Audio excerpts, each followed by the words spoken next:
Bro bro bro எங்க போயிட்டு இருக்கீங்க? நல்லா இருக்கியா? நல்லா இருக்கேன். இது ஹோம் ஓல்டேஜ் ஹோம் ஒன்று. ஸோ அது மந்த்லி ஒரு ஆஃபரிங் கொடுத்து அவங்களுக்கு அதை ஹெல்ப் பண்ணிட்டு இருக்கேன். அப்படியா? இங்க ஹோம் இருக்கா? ஆமா, தெரியாது அவனுக்கு. தெரியாது எனக்கு. நானும் இப்படிதான் ரொம்ப நாளா என்ன நல்ல ஹோம் ஏதாவது கிடைக்குமா, ஏன்னா உதவி செய்யணுன்ற எண்ணம் இருக்கு. இன்னைக்கு நிறைய பேருக்கு அப்படித்தான் இருக்கு. ஆனா சரியான ஹோம்ல நம்ம கொடுக்குறோமா, அவங்க வந்து அவங்களுக்கு போய் அது சேருதா அப்படிங்கிற டவுட் எனக்கும் இருந்துச்சு ஸ்டார்டிங்ல. ஆனா இன்னைக்கு இந்த ஹோமை நான் வந்து ஃபைண்ட் பண்ணதுக்கு அப்புறம் வந்து கொஞ்சம் நல்லா பெஸ்டா இருக்கு. நம்மளே போய் நேரடியாவே பண்ண மாதிரி இருக்கு. அதனால ஒரு திருப்தி கிடைக்குது. நல்லா ஒரு மந்த்லி வந்துட்டு அவங்களுக்கு ஏதாவது உதவி செய்யலாம்னு வந்துட்டு இருக்கேன். தொடர்ந்து வந்துட்டு இருக்கேன். உங்களுக்கும் இன்ட்ரோடியூஸ் பண்ணி வைக்கிறேன். இதுதான் அந்த ஹோமோட பேர் இருந்துச்சு, குட் சமாரிட்டன் ஹோம்னு சொல்லிட்டு. ஸோ அவங்க பார்த்தீங்கன்னா இங்கே இருக்காங்க ஒரு 6 பேர் வயதானவங்க இருக்காங்க. ஸோ அவங்களுக்காக நம்ம வந்து ஏதாவது முடிஞ்ச அளவுக்கு ஹெல்ப் பண்ணிட்டு இருக்கோம். 6 பேர் தான் இருக்காங்க. அவங்க நடத்துறவங்க எல்லாம் ஒரு சேர்த்து மொத்தம் ஒரு 10 பேர் இருப்பாங்க.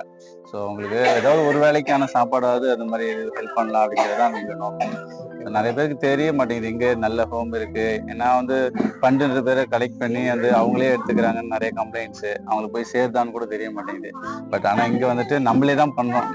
நம்மளே வாங்கி ஃபுட் ஆர்டர் பண்ணியிருக்கு. இன்னும் வந்ததும் வந்துட்டு அவங்களே நம்மளே இருந்து அவங்க கூட சேர்ந்து சாப்பிட்டுட்டு அவங்க கிட்ட பேசிட்டு, ஸோ அந்த மாதிரியான ஒரு திருப்தி. ஏதாவது பண்ணணும் அப்படிங்கிற ஒரு எண்ணம். அதனால தொடர்ந்து பண்ணிட்டு இருக்கோம். முடிஞ்சா நீங்களும் ஏதாவது கண்டிப்பா கண்டிப்பா. எனக்கு இங்க ஹோம் இருக்குன்னு தெரியாது. நீங்க சொன்னதுலாம் தெரிஞ்சு கண்டிப்பா என் பர்த்டேக்கு கடைசியா இங்க வந்து செலிப்ரேட் பண்ணலாம்னு இருக்கேன். கண்டிப்பா. ஓகே வாங்க. எப்படியோ நம்மளால 4 பேருக்கு நல்லது நடந்தா சந்தோஷம் தான். இந்தியாவில் தினமும் 67,385 குழந்தைகள் பிறக்கின்றனர். இதில் பல குழந்தைகள் ஆதரவற்றவர்களே. நாம் ஆதரிப்போம் என்ற நம்பிக்கையில்தான் ஆதரவற்றவர்கள் பிறக்கிறார்கள்.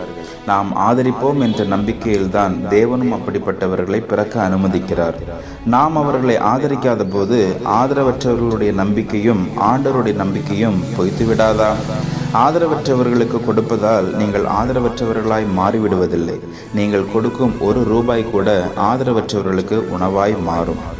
ஆதரவற்றவர்களுக்கு கொடுப்பதென்பது இழப்பதல்ல, அது எதிர்கால சேமிப்பு. ஆதரவற்றவர்களுக்கு கொடுப்பதென்பது இழப்பதல்ல, அது எதிர்கால சேமிப்பு.